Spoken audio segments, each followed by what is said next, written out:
पहले हम लोग पढ़ चुके हैं कि पृथ्वी तल पर भिन्न भिन्न स्थानों पर गुरुत्वीय त्वरण जी का मान भिन्न भिन्न होता है और पृथ्वी तल से ऊपर जाने पर भी जी के मान में परिवर्तन होता है, अर्थात ये घटता है। और यह भी पढ़ चुके हैं कि पृथ्वी तल से नीचे जाने पर भी गुरुत्वीय त्वरण जी का मान घटता है, यहाँ तक कि पृथ्वी के केंद्र पर इसका मान 0 हो जाता है। अब अगली हेडिंग हम लोग पढ़ेंगे सरल आवर्त गति, सिंपल हार्मोनिक मोशन। सरल आवर्त गति, सिंपल हार्मोनिक मोशन। यह क्या होता है? जब कोई पिंड एक निश्चित बिंदु के इधर उधर सरल रेखा में इस प्रकार गति करता है कि उस पर लगने वाला प्रत्यानयन बल अथवा त्वरण सदैव उस निश्चित बिंदु अर्थात साम्य स्थिति की ओर हो और बल विस्थापन के अनुक्रमानुपाती अर्थात कण की साम्य स्थिति से विस्थापन जितना बढ़ता जाए प्रत्यानयन बल का मान बढ़ता है और इसकी दिशा सदैव साम्य स्थिति की ओर दृष्ट हो, तो इस प्रकार की गति को सरल आवर्त गति कहते हैं। फिर समझिए, जब कोई कण या पिंड एक सरल रेखा में एक निश्चित बिंदु के इधर उधर इस प्रकार गति करता है कि उस पर लगने वाला प्रत्यानयन बल अथवा त्वरण उसकी साम्यावस्था से विस्थापन या उस निश्चित बिंदु से विस्थापन के अनुक्रमानुपाती होता है और सदैव साम्य स्थिति की ओर होता है, उस निश्चित बिंदु की ओर होता है, इस गति को सरल आवर्त गति कहते हैं। समझ में आया? फिर समझिए, जब कोई पिंड या कण एक सरल रेखा में किसी निश्चित बिंदु के इधर उधर इस प्रकार गति करता है कि उस पर लगने वाला प्रत्यानयन बल अथवा त्वरण सदैव उस बिंदु से कण के विस्थापन के अनुक्रमानुपाती हो और सदैव उसकी दिशा अर्थात प्रत्यानयन बल अथवा त्वरण की दिशा सदैव उस निश्चित बिंदु की ओर हो, तो इस प्रकार की गति को सरल आवर्त गति अथवा सिंपल हार्मोनिक मोशन कहते हैं। जैसे झूले की गति या सरल लोलक की गति या किसी पत्ती को अगर खींचकर छोड़ दिया जाए, लोहे की पत्ती को खींचकर छोड़ दिया जाए, तो वह एक सरल रेखा में एक निश्चित बिंदु के इधर उधर कंपन करने लगती है। इस गति को भी सरल आवर्त गति कहा जा सकता है। तो इस प्रकार सरल लोलक भी आवर्त गति करता है और यह पत्ती भी, लोहे की पत्ती भी अगर खींचकर छोड़ दिया जाए तो वह भी सरल आवर्त गति करती है। या किसी स्प्रिंग को लटकी हुई जिससे कि द्रव्यमान कोई लटका हो, कोई पिंड लटका हो, या जिसे खींचकर छोड़ दिया जाए तो वह ऊपर नीचे कंपन करने लगता है। या किसी तल पर रखा है, इसे खींचकर छोड़ देने पर वह कंपन करने लगता है या दोलन करने लगता है। यह भी सरल आवर्त गति के रूप में हो सकता है। अब आगे हम पढ़ेंगे सरल लोलक। सरल लोलक क्या है? किसी धातु के अत्यंत सूक्ष्म अथवा भारी कण, या यह कहिए कि किसी भी अत्यंत सूक्ष्म अथवा भारी कण को किसी अतन्य अर्थात जो तने न अर्थात जिसकी लंबाई में वृद्धि न और भारहीन धागे के एक सिरे से बांधकर किसी दृढ़ आधार से लटका देने पर बने समायोजन को सरल आवर्त कहते हैं। समझ में आया? जब किसी अत्यंत सूक्ष्म परंतु भारहीन कण को किसी लंबाई में न बढ़ने वाले भारहीन धागे के एक सिरे से बांधकर किसी दृढ़ आधार से लटका दिया जाए तो इस प्रकार के बने समायोजन को सरल लोलक कहते हैं। परंतु बच्चों, व्यवहार में यह असंभव है। जैसा कि बताया गया है कि कण अत्यंत सूक्ष्म भी हो, भारी भी हो, व्यवहार में यह संभव कम है।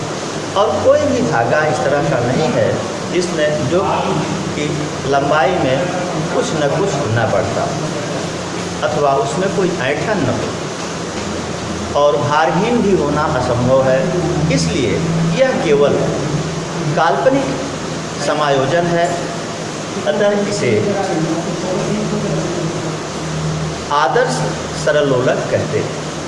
परंतु व्यवहार में किसी धातु जैसे पीतल के भारी छोटे गोलक को किसी धागे के एक सिरे से बांधकर किसी दृढ़ आधार से लटका देने पर जो समायोजन बनता है उसे हम सरल लोलक कहते हैं। जिसका उपयोग हम प्रयोगशाला में करते हैं। जैसे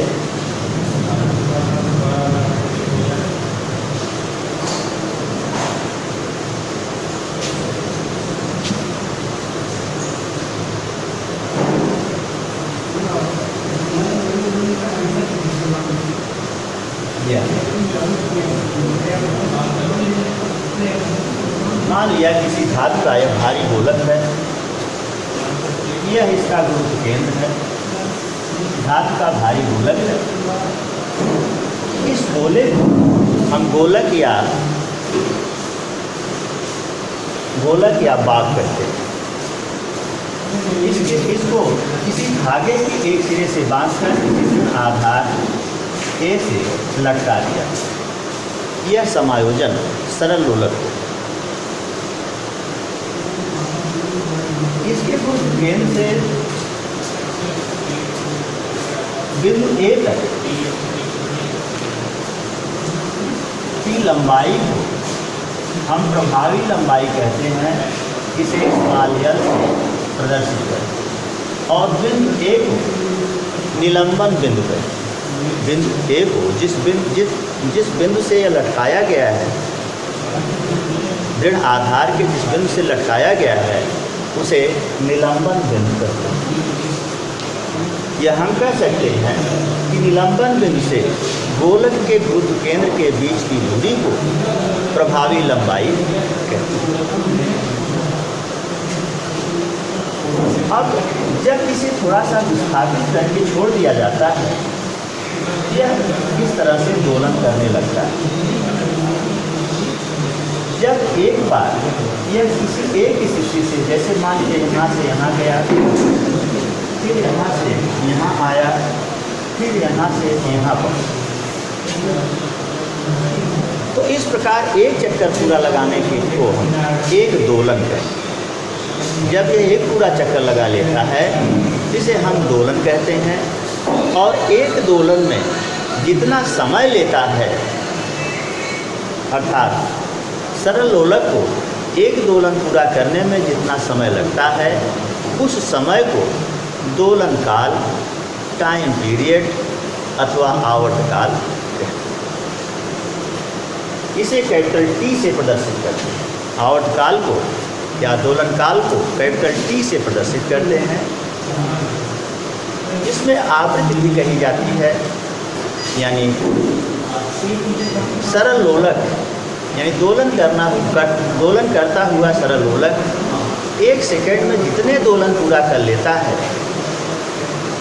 उसे हम उस दोलन की, उस सरल लोलक की आवृत्ति कहते हैं। आवृत्ति को स्मॉल एन से प्रदर्शित करते हैं और आवर्तकाल को टी से प्रदर्शित। इसका मात्रक सेकंड है, आवृत्ति का मात्रक प्रति सेकंड, कंपन प्रति सेकंड अथवा दोलन प्रति सेकंड होता है और n बराबर होता है 1/, आवृत्ति n बराबर 1/t। अब अगली हेडिंग हम पढ़ेंगे कि सरल लोलक के आवर्तकाल का सूत्र। सरल लोलक के आवर्तकाल का सूत्र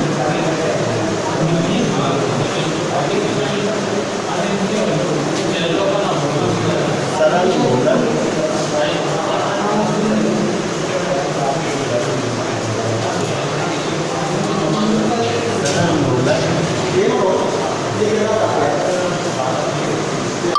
आवर्तकाल का या सरल लोलक खींच कर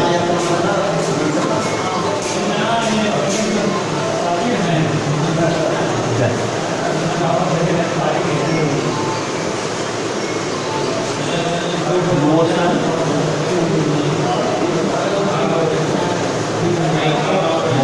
of simple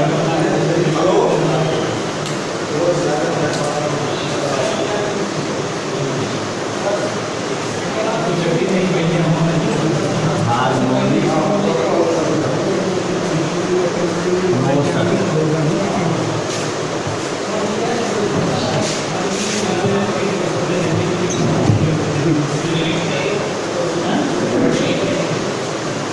motion of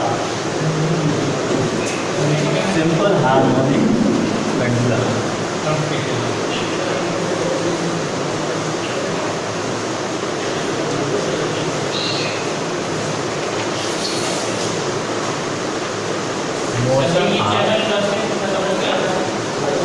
motion of pendulum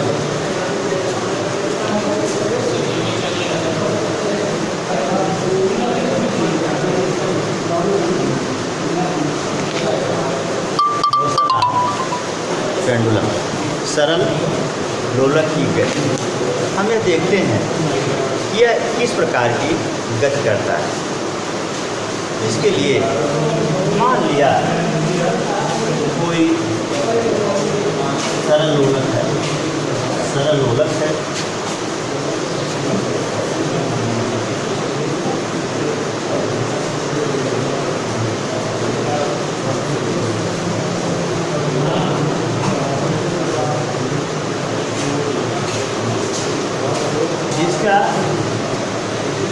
जिसके धागे का एक निरंतर आधार एक लटका दिया जाता है जिसे निलंबन बिंदु, और यह गोलक का पथ है जिससे यह गति करता है। इसकी प्रभावी लंबाई यल मान लिया जाए तो इस पर गुरुत्वीकरण भी लगेगा। मान जब इसे खिसका कर किसी एक ओर थोड़ा सा खिसका कर छोड़ दिया जाता है तो यह अपनी शांत स्थिति के इधर उधर सरल रेखा में गति करने लगता है। मान लिया किसी क्षण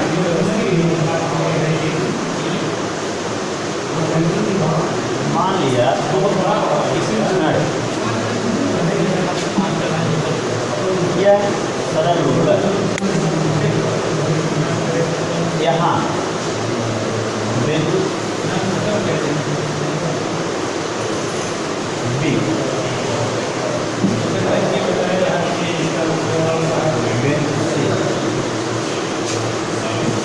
और शांत स्थिति से इसका विस्थापन कोणीय विस्थापन थीटा है। इसकी प्रभावी लंबाई यल होगी और इसका भार या मजबूत ऊर्ध्वाधर नीचे की ओर कार्य करता है। यहाँ से यहाँ तक का विस्थापन मान लिया यस। इसके भार या मजबूत को हम दो घटकों में वियोजित कर सकते हैं। पहला घटक इसकी लंबाई की दिशा है दिशा है यम जी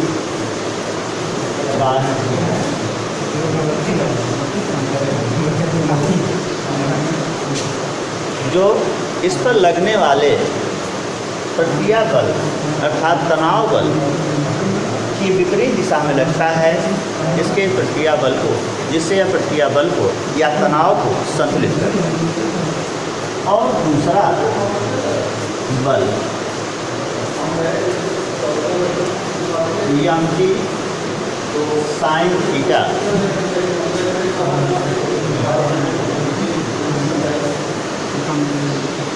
यम जी साइन थीटा है, जो इसे सरल आवर्तन करने के लिए प्रत्यानयन बल प्रदान करता है। ऐसी स्थिति में इस पर लगने वाला प्रत्यानयन बल यह बराबर माइनस यम जी साइन थीटा की बात समझ में आई। मान लिया कोई सरल लोलक जिन आधार ए अर्थात निलंबन बिंदु से उठाया गया है, जिसकी प्रभावी लंबाई स्मॉल यल है, जब इसे थोड़ा सा विस्थापित करके छोड़ दिया जाता है तो यह दोलन गति करने लगता है। सरल लोलक का गोलक किसी बिंदु C पर स्थित है, जहाँ इसका कोणीय विस्थापन थीटा है।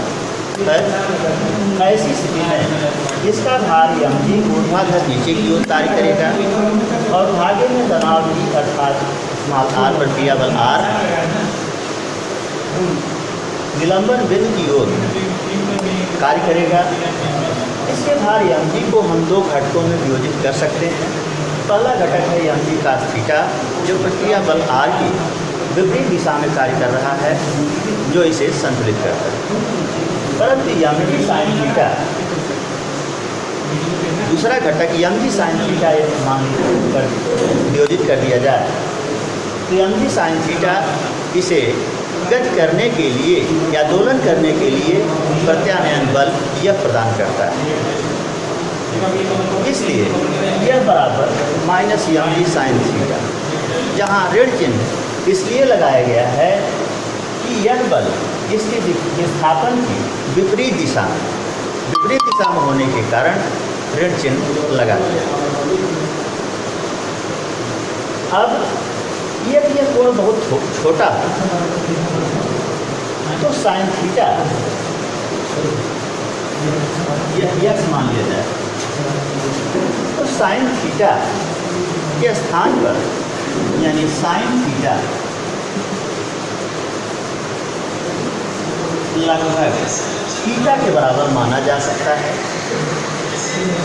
और इसलिए कोण थीटा बराबर यह बराबर हो जाएगा x upon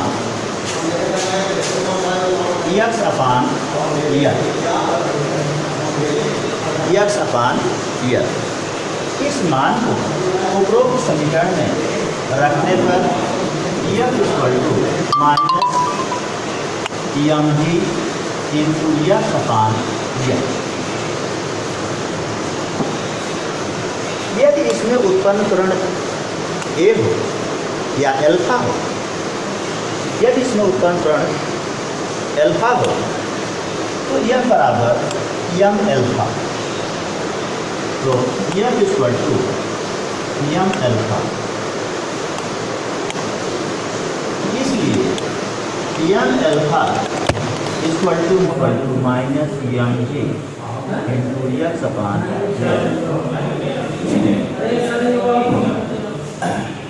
x upon l. M से यम कैंसिल हो जाएगा, इसलिए हम कह सकते हैं कि alpha equal to minus g upon l into x, जहाँ जी और स्मॉल यल दोनों नियतांक अर्थात उस स्थान विशेष के लिए गुरुत्वीय त्वरण जी का मान भी नियत होगा और प्रभावित दिए गए सरल लोलक की प्रभावी लंबाई यल भी नियत होगी। इसलिए हम जी अपान यल को नियत मान सकते हैं। इस स्थिति में alpha proportional to minus x, जहाँ यक्स गोलक की उसकी माध्य स्थिति से यानी साम्य स्थिति से विस्थापन। इससे ज्ञात होता है कि त्वरण सदैव विस्थापन के अनुप्रमानुपाती है और इसकी दिशा सदैव साम्य स्थिति की ओर अर्थात उस निश्चित बिंदु की ओर दिष्ट है। इसलिए सरल लोलक सरल आवर्त गति करता है। ये कहा जा सकता है कि सरल लोलक सरल आवर्त गति करता है। अब आगे इसका आवर्त काल निकाला जा सकता है। आवर्त काल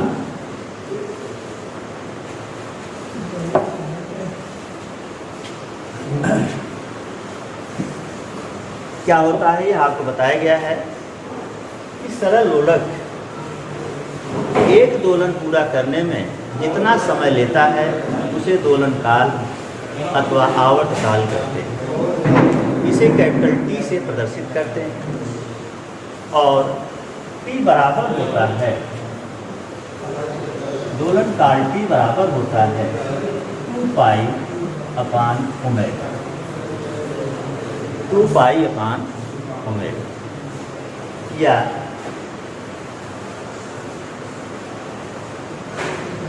हम यह कह सकते हैं कि एक सूत्र हमें जो प्रत्यानयन बल के अनुसार इससे प्राप्त किए हैं, alpha equal to minus g upon l into x से, यदि जी अपान यल को हम ओमेगा स्क्वायर मान लें, सूत्र ओमेगा बराबर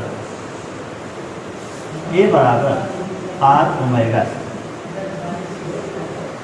ओमेगा बराबर ए अपान आर। तो यह त्वरण हुआ, यह त्रिज्या हुई, अर्थात यह गुंती त्वरण जी के स्थान पर है, यह लंबाई है, प्रभावी लंबाई इसमें। तो हमें सूत्र मालूम है कि ओमेगा स्क्वायर इस ए बराबर आर ओमेगा स्क्वायर से omega square equal to g upon l, या omega equal to under root g upon l. Omega का मान उपरोक्त सूत्र में रखने पर टी बराबर 2 पाई अपान अंडर जी अपान यल,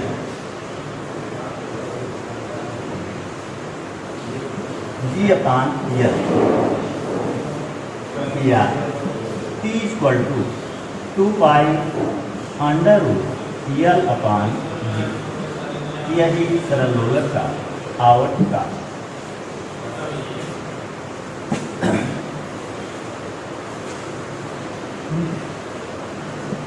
क्योंकि omega square equal to g upon L,